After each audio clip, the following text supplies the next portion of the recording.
Di antara pendapat usul fikih yang menyenangkan kita itu adalah mubah itu wajib. Dan itu saya kenang betul. Izma min mubahin ila wa yatahaqqaqu bihi tarku haramimma. Yatahaqqaqu bisukun tarkul qat'i wa bisukut tarkul qadar. Itu pasti Pak Amin tidak bisa. Hafal sebanyak ini tidak bisa. Jadi dia itu pelarian karena ngapalkan nggak bisa, ya sudah gojlok saya.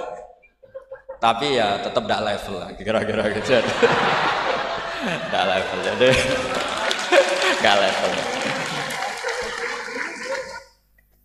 Artinya begini ya, malam ini kita guyon nikmati suasana seperti ini dengan Gus Zofur, dengan Gus Saufal. Malam ini artinya kita ada dugem. Malam ini kita ada zina, ada dugem, tidak melihat hal yang maksiat. Jadi mubah itu tarkul haram. Tarkul haram wajib, meninggalkan haram itu wajib. Berarti fi'lul mubah juga wajib. Tapi mubah loh ya, bukan lepas kambing di musola. Kalau itu tidak wajib ya tidak mubah, haram. Tapi di pondok ada adat, kalau yang melakukan itu Gus itu makfu. Jadi kalau di bab najis ya najis makfu lah, itu kira-kira. Artinya khazanah kita cukup untuk menganalisis itu. Saya memang di antara murid yang sering mengkaji Mbah Mun secara fikih.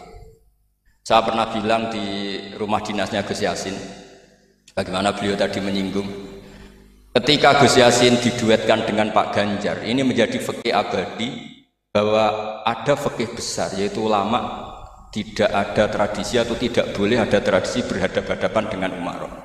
Kita sama-sama berduet untuk kelangsungan bangsa ini secara damai dan bermartabat. Jadi nggak penting menurut saya Gus Yasin wakil gubernur, apa Gus Yasin ketua DPR dulu, Kak Kamil ketua DPR, Gus Kamil. Yang menjadi penting bagi kita adalah fikih ini akan abadi. Itu juga ketika Gus Zofur sekolah sampai doktor, bahwa ulama sealim Mbah Mun, putra Mbah Zubair tidak anti dunia kampus. Sehingga Gus Zofur sekolah ya sampai doktor. Juga beliau tidak anti khusyuk, tadi kata Gus Iid, khusyuk yang dimaksud Yai bukan terus khusyuk. Karena Yai sering menghentikan manis zada khusyuan zada jalan, terus ada orang kayak Gus Amin, dia enggak khusyuk supaya enggak dikatakan bodoh. Itu memang cara beliau melawan makalah itu. Kalau beliau khusyuk kan nanti zada apa? Jalan, maka pura-pura ada khusyuk, selain itu fakta terus ya sudah jadinya seperti itu.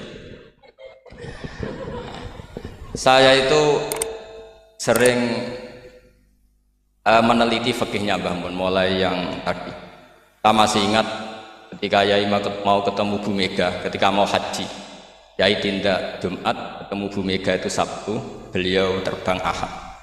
Di antara yang dihentikan ke santri-santri, kira-kira gini maknanya, besok saya ketemu Ibu Mega dan ini bagus supaya Indonesia damai karena ulama dan umaroknya ini satu kombinasi antara nasionalis dan religius.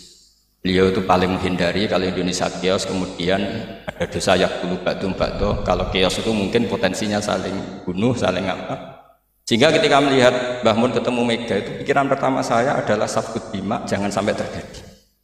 Karena biatan pertama Al-Quran adalah wa itakhadna mitsaqakum la tasfikuna dima'akum. Dan itu beliau melakukan itu dengan cara yang sangat elegan.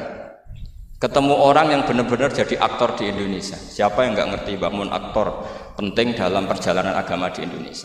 Mega sebagai simbol nasional.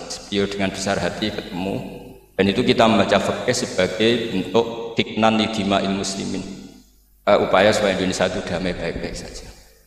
Saya tentu belajar banyak dari Gus Zofur ketika menafsirkan kenapa Al-Barjanji itu menjadi mujad. Kata Gus Zofur, padahal karangan Al-Barjanji itu tidak besar-besar kayak Sayyid Zabidi yang ngarang kitab. Karena ketika negara lain bingung ya, kata beliau bingung menemukan format Islam, masih perang, mencari bentuk ini Sunni atau apa, ribet perang. Indonesia itu terbangan. Betapa indahnya Indonesia, serau usah perang, terbangan. Gitu. Ya ini ya gejlok-gejlokan, ya rileks santai. Sampai saya tidak tahu ini kiai dari mana. Makanya ini sekaligus untuk mahasiswa baru, terminan dosen Anda ya, mulai yang waras kayak Gus Zofur sampai yang kewarasannya kita tidak tahu tapi ya waras. Yaitu tadi Gus Zofur menambahkan Aminoto Setio Garwo. Saya tidak tahu itu tambahnya Gus Zofur apa ada di aktenya, nggak tahu saya.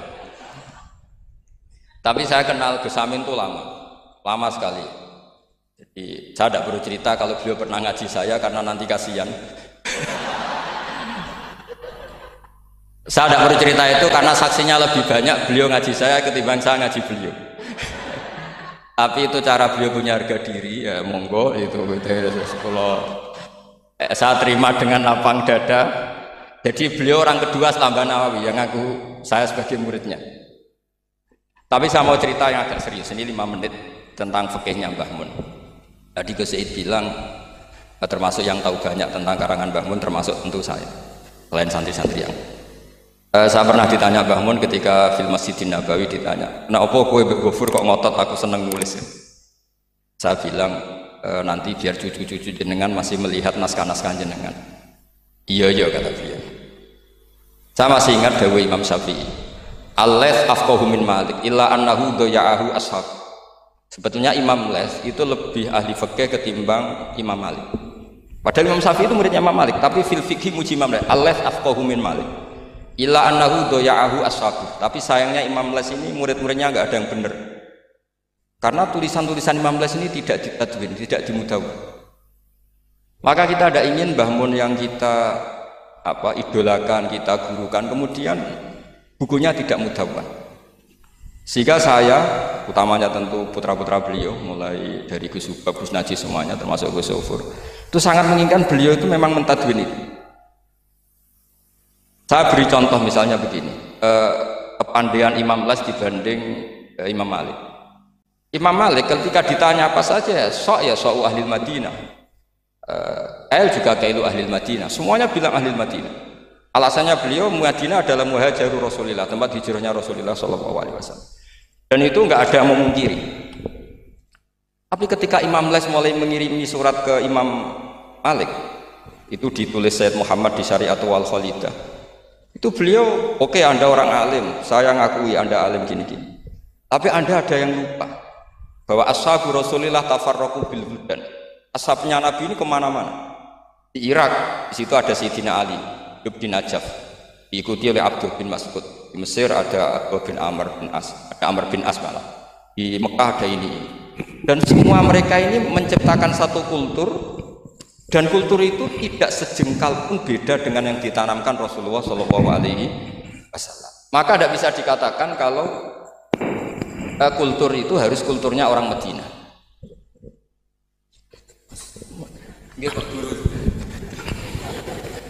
Ini naik pangkat ini, seorang guru melayani muridnya. Ini juga cara beliau untuk mengalahkan saya di dunia wali. Jadi makanya pura-pura tawadhu. Nah, Al-Laits afqahu min Malik. Beliau punya sekian contoh bahwa orang Irak itu tidak kalah kerennya lah kira-kira gitu. Tentang ukuran-ukuran sok, karena Sayyidina Ali di situ juga menciptakan kultur. Begitu juga Amr bin As dan beberapa sahabat yang tafarraqu fil buldan. Bahkan sesuai dunia yang saya tekuni termasuk ilmu qiraah, as-saqqul qiraati sanadan itu adalah Asim. Padahal Asim ini qari'un kufiyun. Kenapa? Karena setelah Imam Asim ada Abi Abdillah Abdurrahman As-Sulami, setelah itu Sayyidina Ali. Karena Sayyidina Ali sakanal Irak atau sakanan Najaf kalau istilah modern. Sehingga Imam Syafi'i ngetikan Al-Laits afqahu min Malik illa annahu daya'ahu ashab. Barokahnya Mbah Mun menulis misalnya Al-Ulama Al-Mujaddidun yang sering dibaca Gus Sofur, juga saya di beberapa pertemuan alumni. Itu Mbah Mun kelihatan sekali dari awal tuh akan bina siapa saja. Beliau cerita misalnya salasun min aslil iman. Beliau diantara hadis yang beliau pilih dari sekian makalah beliau dan itu dijadikan muqaddimah, wal jihad ma'akuli amirin baron kana ofajir was sholat khalfakuli muslimin ya baron kana ofajirun. Jadi beliau memilih berteman siapa saja, membina siapa saja itu amdan, bukan sahwan. Karena beliau adalah periwayat dan penulis hadis, tentu ya diriwayatkan Nabi Dawud, memang ditulis di situ. Sudahlah kita ikut berjuang ma'akuli amir.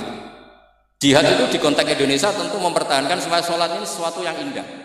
Kita tahu yang bikin masjid di mana-mana itu departemen keuangan bikin masjid, kepolisian bikin masjid, kabupaten bikin masjid, gubernuran bikin masjid. Itu kalau nunggu bisaronya Pak Amin dari Sekda itu nggak jadi masjid, yakin. Untuk rokoknya saja mungkin pas-pasan. Tapi barokahnya kita berjuang ma'al kulli amir. Para umarok dibina, beberapa kiai mulai zaman Mbah Hasyim sampai belum Mbah Hasyim yang bina Pak Karno. Sampai era Mbah Mun, akhir-akhir Pak Harto juga beliau pernah ditimbali di istana, sampai Pak SBY, sampai Pak Jokowi. Sehingga aura keislaman itu ada di mana-mana. Departemen berkebutuhan ngaji. Bahkan Gus Zofur pernah cerita, saya pernah beliau diundang di kantor pusat PD untuk ngaji. Gak kebayang ya. Pertama Gus Yassin daftar di KPU yang ditanyakan Bang, gue tenang mau ngimami sholat sampai Pak Ganjar. Nggih, Mbah Mun seneng sekali. Jangan kira senengnya Mbah Mun karena jabatan, seneng dia.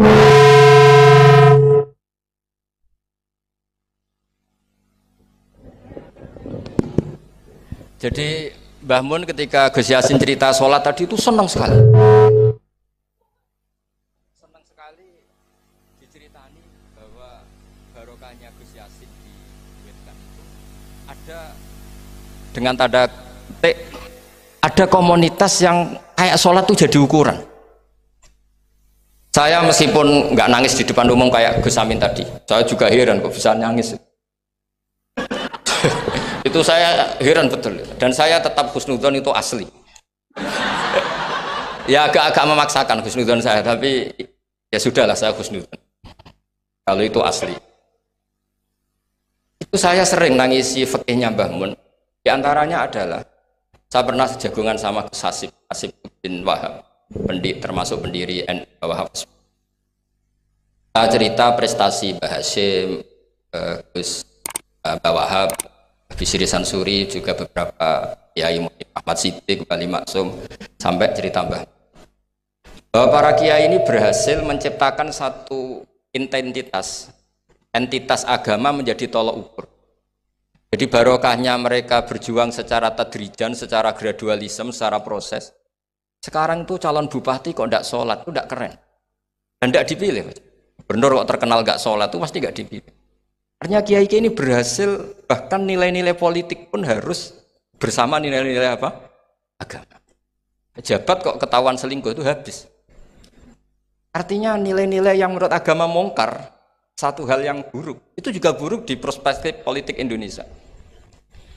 Jadi kayak, dan itu tanpa bikin negara ini terus kayak jadi negara Islam. Kurang apanya coba istihad guru-guru kita yang luar biasa. Saya pikir sampai di sini aja, nanti moderator biar balas saya supaya saya lebih madlum lagi. Semakin madlum semakin derajat saya akan naik. Dan monggo Gus Amin kalau mau memadlumi saya persilahkan, karena saya ini kan apa ya, sudah terlalu kuat lah, kayaknya agak ngefek. Tapi nggih monggo lah, kalau artinya ini sekali-kali saya ngomong serius. Jadi dulu nyuwun sewu, kita pengajian saja harus lapor, harus izin, bahkan ada istilah SIM, surat izin apa mubalek ya dulu. Namanya juga SIM. Ini abahnya Pak Rafiq itu ya temannya bapak saya. Masuk teman bodoni. Ini masyhur ini. Ibunya Pak Rafiq ini nggak pernah masak enak, kecuali ada tamu. Akhirnya kerjasama sama bapak sama Mbah Mun, kalau Jumat pagi disuruh ke situ. Terus Mbah Musa ini abahnya ini, Bu, engkau apa ono Kiai Nur Salim ono Mbah Mun masak, iya, terus masak enak, terus bapaknya ikut makan enak itu.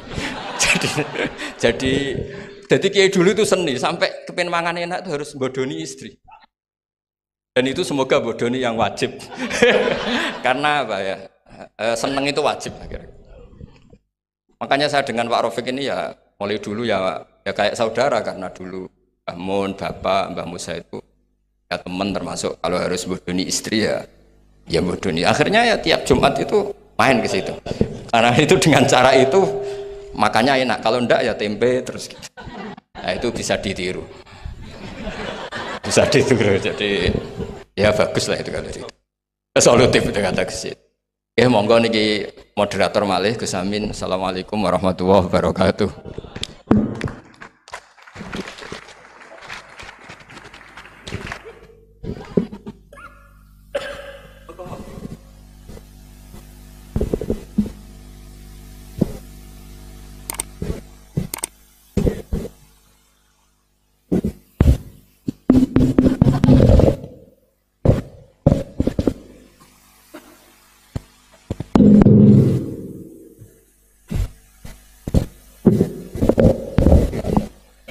Terima kasih dumateng panjenenganipun Gus Bahak.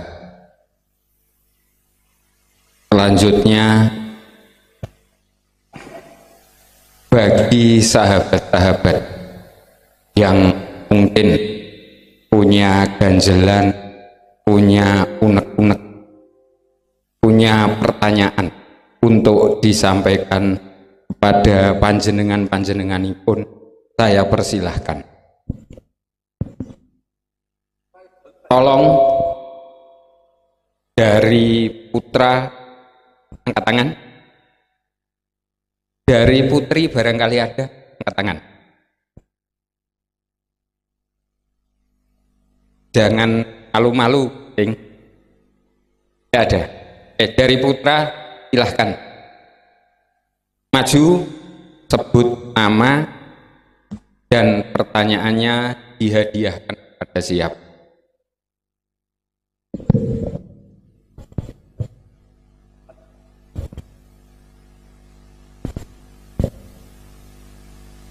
Assalamualaikum warahmatullahi wabarakatuh.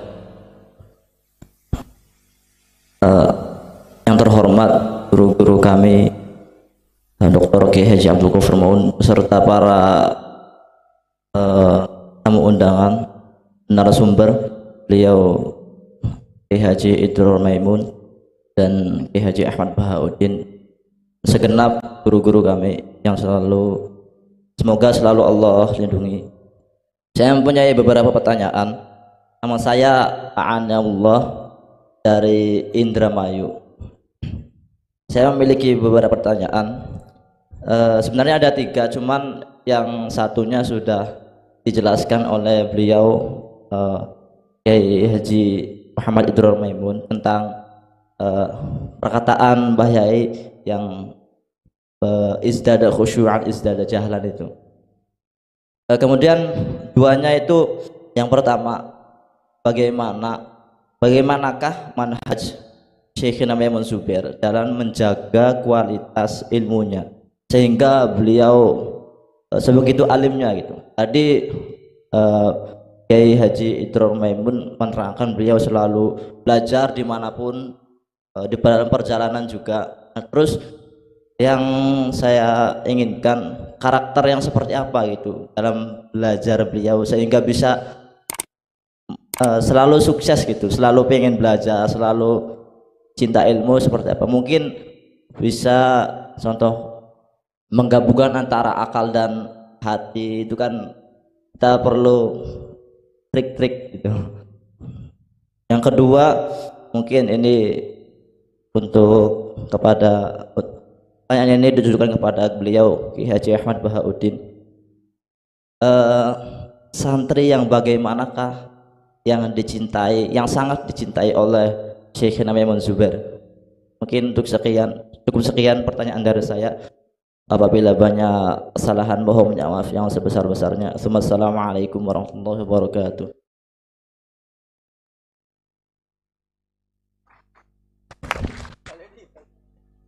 Gus Iit. Monggo Gus. Terima kasih tadi pertanyaannya. Jadi yang untuk saya, bagaimana Mbah Mun dalam mencintai ilmu, ya? Bagaimana bisa eksis mencintai ilmu? Seperti yang saya utarakan, ini kan karena kajiannya kajian mempelajari biografi beliau. Jadi bagaimana beliau bisa mencintai ilmu dan terus-menerus mencintai ilmu. Senang dengan ilmu terus bertambah. Ya, saya kira yang saya pahami dari kehidupan beliau ini disenangkan ilmu oleh sosok Kiai Haji Zubair. Jadi dalam dunia akademisi, untuk mencari sebuah biografi itu harus mempelajari situasi dan kondisi zamannya. Karena itu yang akan mencetak sosok seseorang tersebut. Di sini kalau saya melihat dari beliau sendiri, Satu, kecintaan pertama ditumbuhkan oleh sosok Kiai Zubair Dahlan, yang mana Kiai Zubair Dahlan memang suka ilmu, menelurkan seperti Ahmad Sahal, seperti dan banyak orang lah. Termasuk, jadi yang saya sayangkan itu di Indonesia ini orang posonan, orang puasa, ngaji poso itu tidak seakan-akan tidak murid, tidak dianggap murid. Padahal semestinya ana abduman alamani walau harfan wahida, kata Imam Ali. Dan masyayikh saya, orang yang mendengarkan ceramah saja itu sudah dibilang saya mengaku saya murid. Masyayikh saya hada syekhu, hada syekhi, hada syekhi, hada syekhi. Kalau saya melihat para masyayikh yang saya lihat, beliau tidak pernah mengaji kecuali ya ngaji-ngaji sekali, dua kali hadir majlisnya atau ceramah-ceramahnya. Sudah dibilang hada syekh, sudah bilang hada syekh. Jadi alhasil kembali ada satu, Mbah Mun itu bisa cinta Mbah Zubair ya tadi ya. Mbah Zubair banyak ternyata muridnya Mbah Zubair itu yang lewat posonan. Termasuk Kiai Mahrus Lirboyo, Gus Dur, Kiai putra-putra Jombang, dan lain-lain. Itu sudah mengalir dalam hadis tuba liman ro'ani au man ro'an. Karena termasuk kata guru saya, Said Ahmad bin Muhammad Al-Maliki Hafidhullah, orang itu tidak mungkin baik kecuali pasti melihat yang baik. Orang itu tidak bisa lewat kitab, lewat membaca, lalu menjadi seorang yang hebat, tanpa melihat sosok yang memang hebat. Makanya saya sini ingin menyampaikan, kalau kepingin lihat Mbah Mun, lihat muridnya. Ada yang serius, alim, ada kayak Gus Baha, alim, ada yang lucu, Gus Amin, juga alim, ya kan? Jadi orang itu kepingin melihat orangnya bagaimana, lihat muridnya bagaimana. Dengan berbagai macam pinter-pinter. Itu berarti Mbah Mun dari berbagai macam ada di Mbah Mun.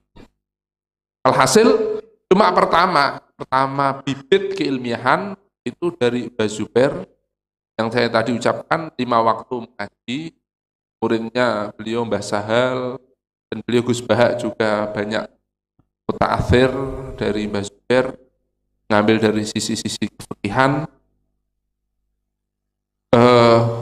dari silsilahnya. Jadi Gus Bahak ini dari fikih karena beliau ambil dari Mbah Mun dari Mbah Zubair, dari fikih-fikih beliau, silsilahnya apa bisa muncul seperti salah satu Gus Bahak ini, mengambil dari cahaya yang itu. Jadi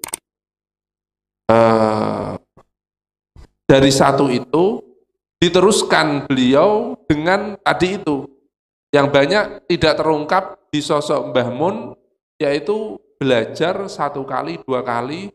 Bahkan saya pernah mendengar, saya itu pernah mondok di Tebu Ireng hanya 3 hari. Berarti mempunyai wawasan bagaimana Tebu Ireng, bagaimana beliau cerita tentang ini. Dan itu akhirnya memupuk beliau menjadi sosok yang universal, mengambil dari masyayikh di Indonesia, menjadikan jadi satu jadi banyak. Banyak kembali. Jadi alhasil bagaimana mencintai, ya memang dari pertama diterus-teruskan. Beliau Mbah Mun seperti tadi, senang ilmu itu ayatul ilmi bil mudzakarah. Beliau masih mengajarkan keilmiahan, terus sering membaca, sehingga sampai pun masih gemar membaca. Adapun cara belajar. Saya sendiri ini yang saya amati dari guru-guru saya, bagaimana sih cara belajar? Cara belajar. Saya sendiri sampai sekarang titik ini, sampai titik sekarang ini, yang saya pandang dari guru-guru saya, bagaimana di realita, orang belajar itu pokoknya ya ilmu semua itu dipelajari. Mau yang satu persatu atau ini, yang saya pahami dari guru-guru saya, jangan ditinggalkan itu, jangan ditinggalkan semua ilmu. Ini yang saya melihat dari ulama-ulama, dari masyayikh-masyayikh yang saya lihat, sehingga saya yakini dari kehidupan beliau yang dijalankan. Dari Said Muhammad, bagaimana Said Muhammad, bagaimana Mbah Maimun, bagaimana lain-lainnya, Kiai Haji Abdul Ghafur dan lain-lainnya, itu bagaimana belajar. Saya kira belajar semua ilmu itu dipelajari, cuma mungkin ada satu yang difokuskan seperti kata ulama-ulama, itu yang saya pahami, dan ini yang bisa saya sampaikan. Dan banyak juga Mbah Mun itu ilmunya ilmu futuh. Ilmu futuh beliau itu lebih banyak, atau banyak juga gitu, bilang luas juga, sehingga Mbah Mun itu ilmunya bagaimana, ya banyak yang ilmu futuh, seperti biasa dalam dunia ilmiah itu membuka ilmu baru, biasa, dan itu difutuh oleh Allah Subhanahu wa taala, banyak diberikan pada Mbah Maimun. Ya. Jadi mengalir, dipelajari semua, walaupun nanti ada satu kejuruan yang dipelajari, dan kesolehan, ketakwaan, kefutuh dari Allah Subhanahu wa taala, itu yang kita harapkan dan diberikan kemanfaatan. Ini yang bisa saya sampaikan. Assalamualaikum warahmatullahi wabarakatuh.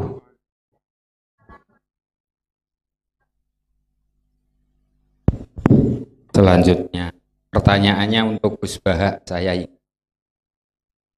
Bagaimana kira-kira personifikasi santri yang dicintai oleh Romo Yai Maimun?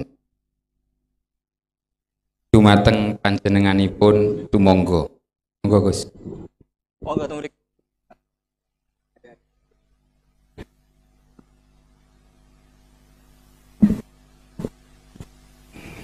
Seperti yang diterangkan semua narasumber mulai Gus Yasin, namun mencintai semua santri. Saya ingat betul kalau doa ditambahi dan semua santri. Jadi saya yakin semua santri beliau. Ini tentu sesuai sabda Rasulullah Shallallahu Alaihi Wasallam, syafaati li ahlil kabair min umat. Saking baiknya Nabi, umat yang paling beling pun itu masih dapat jatah apa? Syafaat. Tapi kalau tanya yang dicintai fil ilmi, mungkin saya bisa jawab, karena kalau secara mutlak nanti diskriminasi. Mencintai yang alim saja, yang khusyuk saja, nanti kasihan yang lain. Dan saya tidak akan salah tafsir dalam hal itu, karena itu ma'ruf, beliau mencintai siapa saja sesuai yang dikatakan Gus Zofur tadi mulai Gus Yasin. Saya punya pesan sama santri-santri di Al Anwar 3, tidak perlu kecil hati. Jadi saya masih ingat setiap acara di sini, saya alhamdulillah sering hadir, dan Yai ya juga pasti hadir. Beliau ngendikan di sini lama sekali, mulai proses mendirikannya sampai setiap acara tahunan, kadang 2-3 kali juga beliau rawuh. Tapi yang saya ingat dari beliau adalah begini, sering beliau ngendikan gini, ilmu itu harus tahqiq. Barokahnya tahqiq itu, kualitas ilmu itu menjadi pembeda. Misalnya begini ya, kita-kita yang terpelajar ketika mengatakan wa ala alihi wa sahbihi ajmain. Ajmain ini kalimatun fariqah atau lafdun fasil kalau dalam takrif itu. Bahwa kita ahli sunnah ciri khasnya apa? Menghormati semua sahabat.